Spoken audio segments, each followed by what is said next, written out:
j'étais quelqu'un de très colérique, de très refermé sur moi-même. Je doutais de tout. J'avais pas du tout confiance en moi. Je faisais des cauchemars. Voilà, j'étais très négative.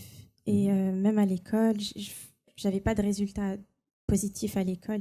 Et avec ma famille, j'avais beaucoup de problèmes aussi avec mon petit frère parce que j'étais très colérique. Et je tapais tout le monde, Dû à tout quoi ça. cette colère? En fait, étant plus jeune, j'ai toujours eu des problèmes avec les gens autour de moi et j'ai subi aussi certains attouchements. Donc, du coup, après, je me suis refermée sur moi-même et j'ai eu aussi de la colère et de la haine envers cette personne qui m'avait fait ça. Comment vous vous sentiez à cette époque-là? Frustrée, énervée. J'avais vraiment beaucoup de haine et j'avais pas confiance en moi. Je me disais que personne ne m'aimait, que j'étais née pour souffrir, que toute ma vie j'allais souffrir en fait. Et ça a continué jusqu'à mon adolescence, jusqu'à il n'y a pas très longtemps. Et puis en faisant les jeûnes de Daniel, c'est là que j'ai commencé à changer. J'ai voulu investir sur ma vie spirituelle. Je voulais changer, je voulais être délivrée de tout ça. Vous-même, vous avez pris cette décision de changer, de couper avec le passé, de ne plus continuer à charger le passé avec vous. Voilà, parce que j'ai vu aussi autour de moi que je détruisais beaucoup de choses. Quand j'étais en colère, la haine que j'avais détruisait aussi ma famille. Parce que la relation avec mon petit frère, ma famille, était complètement détruite. Et je donnais une apparence à l'église, parce que je venais à l'église, mais je ne pouvais pas continuer à jouer la comédie comme ça. Je voulais être sincère avec moi-même et arrêter d'être en colère, être énervée et chercher ma délivrance véritablement pour avoir le Saint-Esprit. Donc je me suis investie sur ça en faisant le jeûne de Daniel. J'ai fait les sacrifices physiques, matériels. J'ai fait tout, je me suis donnée entièrement. Et j'ai vu les résultats. J'ai le Saint-Esprit aujourd'hui grâce à Dieu. Et j'ai une paix à l'intérieur de moi, la paix que je n'avais pas avant. Je l'ai aujourd'hui. Et la colère? La colère, j'ai plus. Et avec votre frère? Ça va très, très bien. La famille? Aussi. Comment vous vous sentez aujourd'hui? J'ai une joie, j'ai une paix. Et ce que je veux, c'est que d'autres personnes puissent connaître cela.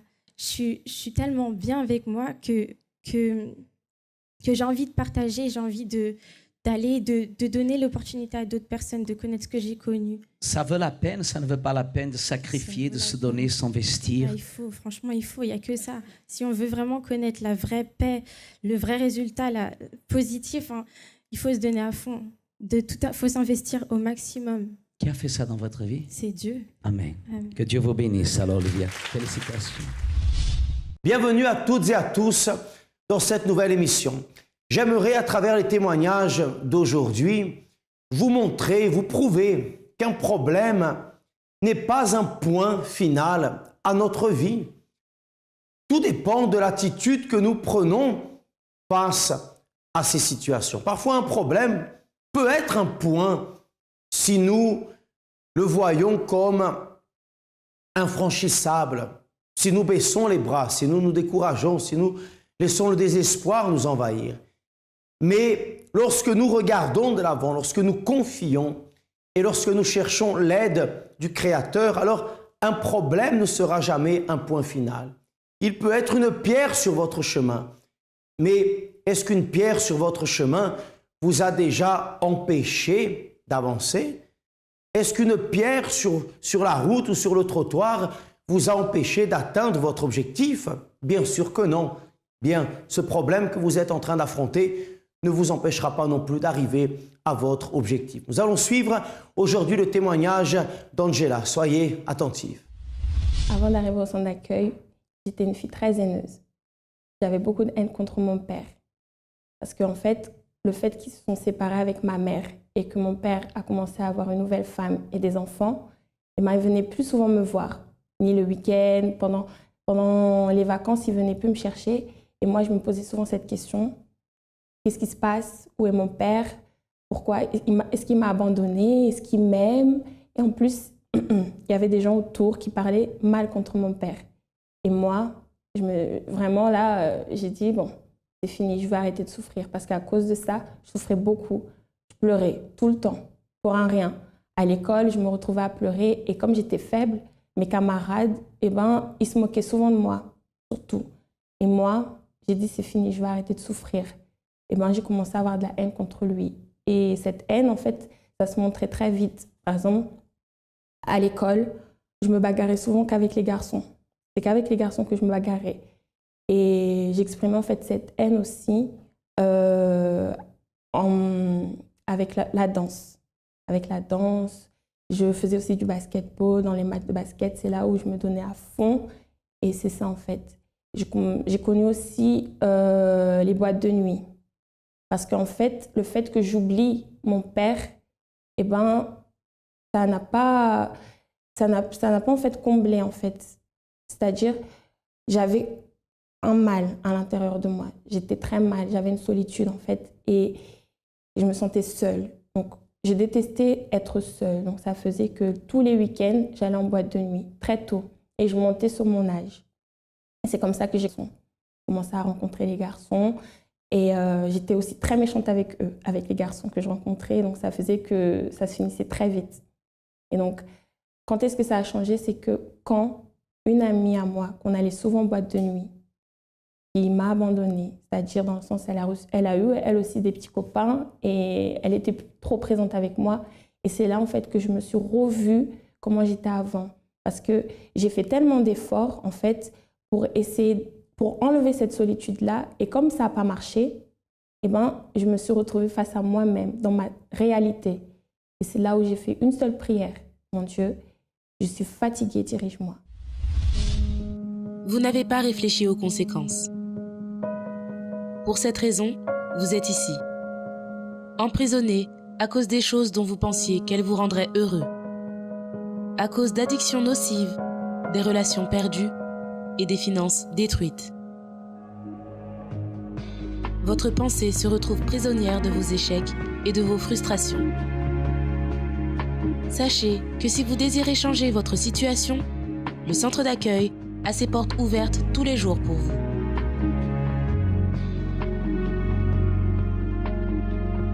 Nous souhaitons vous aider à vous libérer de toute prison où vous vous trouvez.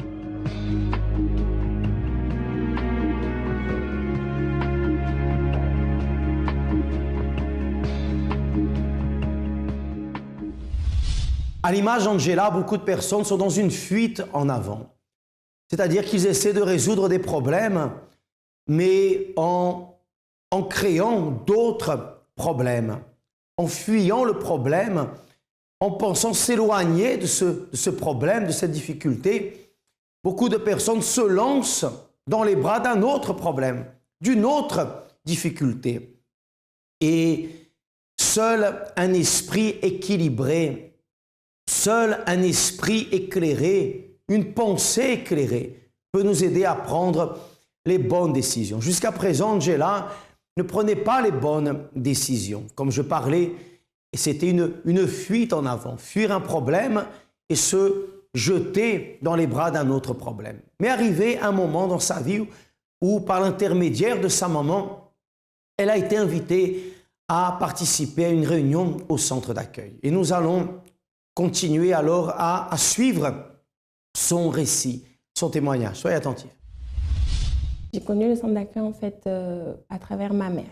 Ma mère en fait qui m'a montré c'est où l'église et je suis venue. Parce qu'avant je venais mais j'ai arrêté de venir et c'est dans ces moments-là en fait que j'ai fait les grandes bêtises dans ma vie. Et quand je suis revenue, parce que j'ai pris cette décision de revenir au centre d'accueil, et c'est à partir de là en fait que j'ai écouté. Parce qu'on m'a suivi, on m'a accueilli et directement j'ai mis en pratique ce qu'on me disait. J'ai obéi. J'ai commencé à faire les chaînes de prière. Tous les jours de la semaine, j'ai commencé à faire les chaînes de prière. J'ai sacrifié dans la campagne d'Israël. J'ai sacrifié physiquement. Je me mettais en risque, des fois même. Je faisais des choses que je n'ai jamais eu l'habitude de faire. C'est-à-dire, des fois, je me réveillais tôt le matin, à l'aube, et je priais. Je lisais la Bible. Même, par exemple, dans les jeûnes de Daniel, la même chose. J'ai pardonné. J'ai pardonné à mon père. Je l'ai appelé et je lui ai demandé pardon. Et lui aussi il a compris. Alors, au début, je ne comprenais pas c'était quoi la campagne d'Israël. Je venais d'arriver et on m'a expliqué c'était quoi la campagne d'Israël. Pour moi, je n'avais pas compris vraiment c'était quoi la campagne d'Israël. Mais directement, j'ai obéi. On m'avait dit c'était ça, c'était le sacrifice physique, le sacrifice spirituel, le sacrifice financier. Je n'ai pas cherché à comprendre. Directement, je me suis lancée. J'ai obéi. J'ai sacrifié. Par exemple, j'étais étudiante, donc je n'avais pas beaucoup de moyens, mais la bourse que je recevais, j'ai mis et j'ai tout sacrifié. Sacrifié aussi physiquement. J'avais besoin de participer à la campagne parce que je voulais obéir. Parce que je savais qu'avant, j'avais fait avec ma propre force et ça n'avait pas marché.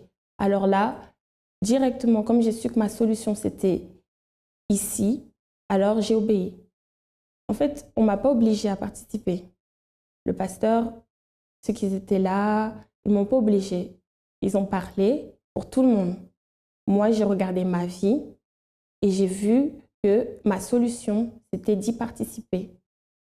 J'ai participé à la campagne d'Israël parce que j'ai vu que je devais enlever en fait cette solitude à l'intérieur de moi. Je devais participer à cette campagne d'Israël parce que c'était ma solution. Sans ça, je ne pouvais pas être ce que je suis aujourd'hui. Sans la campagne d'Israël, sans les propos, les chaînes de prière, sans les jeûnes de Daniel, c'était impossible pour moi d'être ce que je suis aujourd'hui. Impossible. Parce que ici, au centre d'accueil universel, on m'a suivi, on m'a accueilli. Alors qu'avant, j'ai fait avec ma propre force et j'ai vu comment c'était. J'étais vraiment encore pire. Alors là, je voulais vraiment une solution dans ma vie. Dois-je me définir d'après mon passé ? Mon compte bancaire est-il le reflet de mon intérieur ? Et qui serai-je quand mon apparence commencera à faner ? Nous pouvons refléter notre identité dans de nombreuses choses et finir par devenir un parfait étranger en se regardant dans le miroir. Dieu nous a créés à son image pour que nous ayons une vie confortable, intérieurement et extérieurement, fruit d'une droiture, d'une foi intelligente et d'une bonne conduite quotidienne.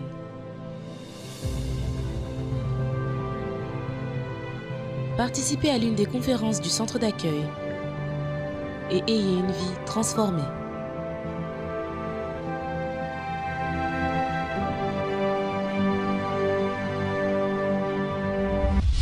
Avant de continuer dans ce récit, j'aimerais vous laisser le téléphone de l'ami 24 heures, le 01 53 35 85 12. Vous qui êtes dans une situation urgente, qui ne peut pas attendre, vous ne pouvez pas attendre de vous déplacer, vous ne pouvez pas attendre l'horaire d'une réunion. Vous dites, Christophe, j'ai besoin urgemment de parler à quelqu'un. Je suis au bout du rouleau, au bord du précipice. Je ne sais plus quoi faire de ma vie, je ne sais plus comment gérer ce problème, gérer cette situation. J'ai besoin d'aide. Bien, notez ce numéro 01 53 35 85 12 et trouvez une oreille attentive, une épaule amie qui va pouvoir vous orienter, vous conseiller et vous amener du réconfort. Mais sachez que ce n'est pas seulement du réconfort que vous devez chercher, mais c'est une solution concrète, une solution durable dans votre vie. À l'image d'Angela, qui n'a pas seulement reçu une parole de réconfort, mais qui a eu la solution pour sa vie, à tous ces traumatismes, à toutes ces difficultés, tous ces problèmes, cette angoisse qu'elle portait en elle, tout cela a été résolu. Nous allons voir dès à présent qui est Angela aujourd'hui. Aujourd'hui, je suis une personne déterminée. La solitude que j'avais, c'est-à-dire le fait parce que comme je détestais être seule, maintenant non, je suis des fois seule, ça ne me dérange pas. Aller en boîte de nuit, pour moi, ne me dit rien du tout. Je suis une personne qui va jusqu'au bout. Je suis une personne déterminée. Même, par exemple, arrivée à l'école, j'étais l'une des dernières. Je suis arrivée la première. Les professeurs, tout le monde me disait, mais qu'est-ce qui se passe, Angela? Mes amis me demandaient, mais Angela, c'est pas toi, c'est moi. Et je suis toujours cette personne-là, une fille déterminée, je vais jusqu'au bout. Aujourd'hui, je réalise mon rêve. Moi-même, ça va faire 1 an que moi-même, je suis mon propre patron. Je travaille pour moi-même. Et je suis une personne qui, ce que je veux, si c'est la volonté de Dieu, je le fais. Et je vais lutter pour l'avoir. Et maintenant, ce que je veux, c'est de faire la volonté de Dieu. Alors, intérieurement déjà, parce que comme j'avais ce manque d'amour, j'ai reçu cet amour de Dieu. En moi, j'ai la paix, j'ai la joie. J'ai plus cette haine. Même avec mon père, on s'entend bien. Je rigole souvent avec lui, je l'invite, on sort manger ensemble. Il n'y a pas de discorde entre nous, il n'y a pas de confusion. En fait, à travers le jeûne de Daniel, que je me suis lancée, et en même pas 3 mois, parce que j'étais tellement indéterminée, je voulais tellement avoir, c'est-à-dire je voulais tellement avoir ce qui me manquait. Je cherchais quelque chose, je ne savais pas c'était quoi. Et j'ai lutté. C'était difficile parce qu'il y avait tellement de choses auxquelles je devais laisser, auxquelles je devais abandonner. Et c'était dur parce que j'étais très accrochée, surtout à mes amis. Mais j'ai dû tout laisser. Et à travers en fait, le jeûne de Daniel, j'ai reçu le Saint-Esprit. Et ça a été en fait un moment auquel, jusqu'à aujourd'hui, ça n'a pas été. C'était le jour dans ma vie. C'est ce moment-là où vraiment j'ai pu savoir que Dieu est là avec moi. Le centre d'accueil pour moi, c'est un endroit où on se dépouille de tout ce qui est mauvais. On se dépouille et on reçoit une direction. Pour moi, c'est ça le centre d'accueil. C'est un endroit où vraiment on va pour se dépouiller, se décharger de tous les problèmes, de tout. Jusqu'à aujourd'hui, c'est ce que je fais au centre d'accueil. Alors, le conseil que je donnerais, c'est de ne pas perdre du temps, de venir au centre d'accueil universel parce que c'est là où on reçoit une direction et le résultat est là. La solution est là. Donc, ne pas perdre du temps.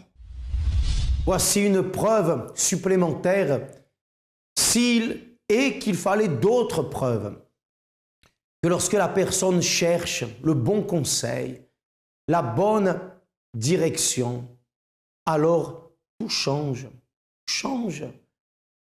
Tout change. Voyez que l'homme, par exemple, est capable de prendre une vieille canette d'une boisson, d'un soda, peu importe, qui a été jetée à la poubelle, qui a été amassée, qui a été compressée, et avec cette même canette de soda, en faire une toute neuve. Ça s'appelle le recyclage, n'est-ce pas? Le recyclage. L'homme aujourd'hui recycle. Il recycle de vieilles choses et en fait de nouvelles.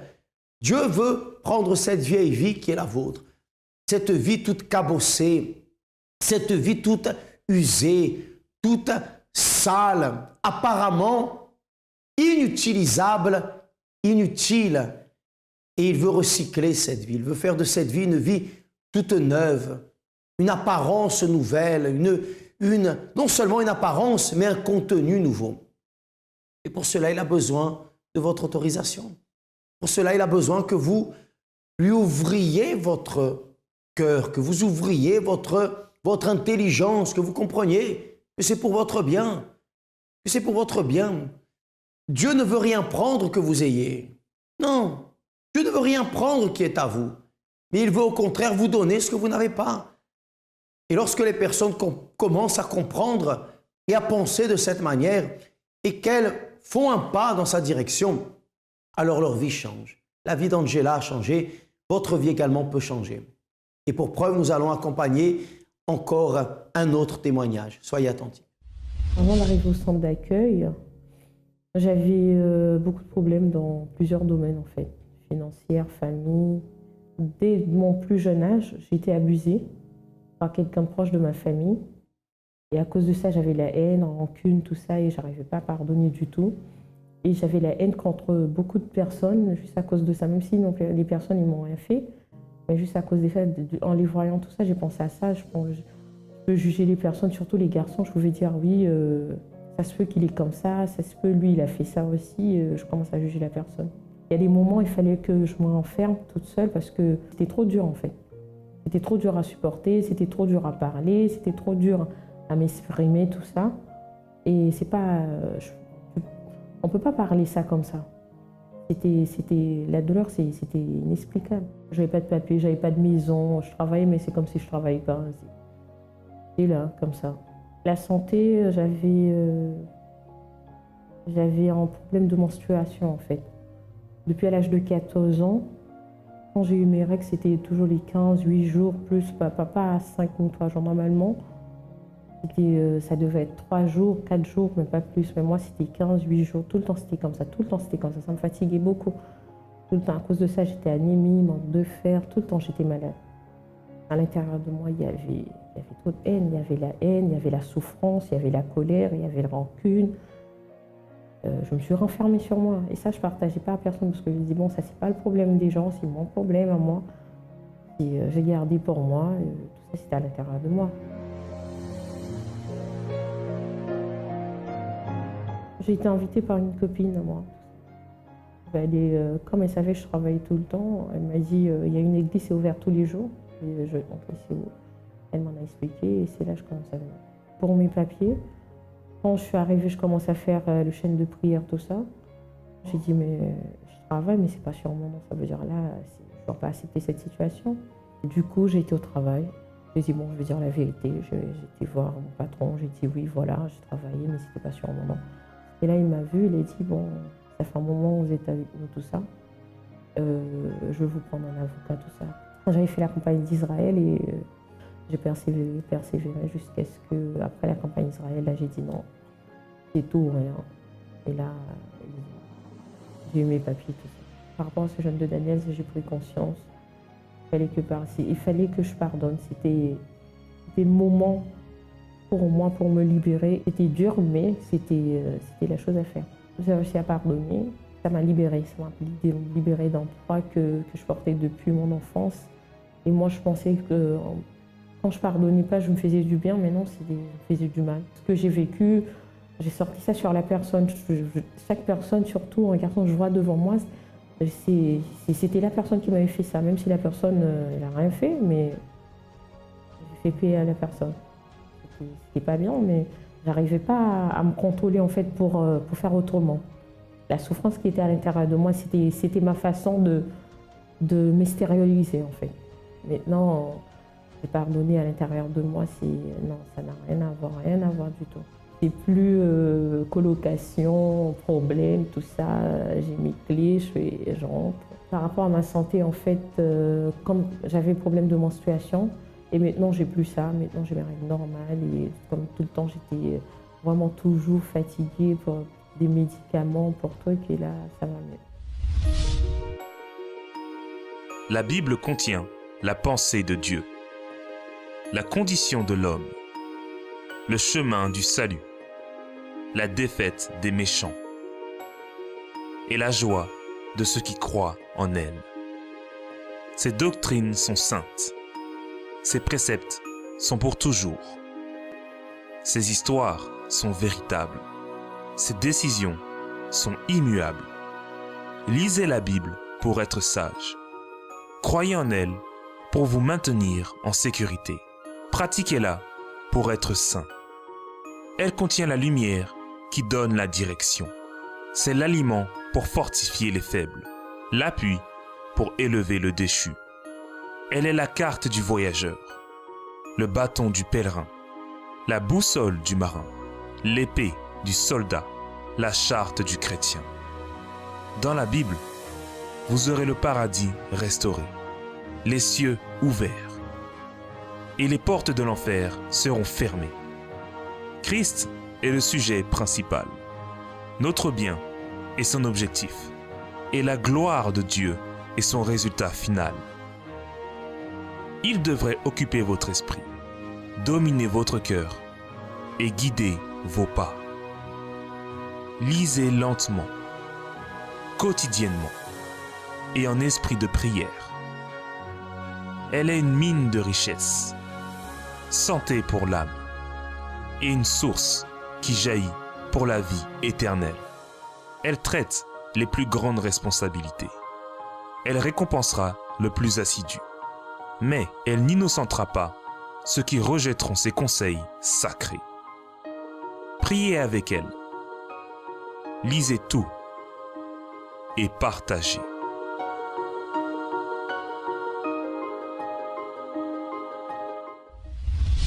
Bien, nous arrivons au terme de notre émission. J'espère que nous avons pu vous aider à travers les témoignages, à travers les récits. Et je vous donne rendez-vous dès demain pour une autre émission, pour un autre programme. En attendant, n'hésitez pas à vous rendre sur notre site internet www.centredaccueil.fr afin d'accompagner d'autres témoignages, des messages, des récits. Ou n'oubliez pas également que nous avons un numéro de téléphone qui est à votre disposition. La vie 24 heures 01 53 35 85 12. N'hésitez pas, nous sommes à votre entière disposition. À bientôt.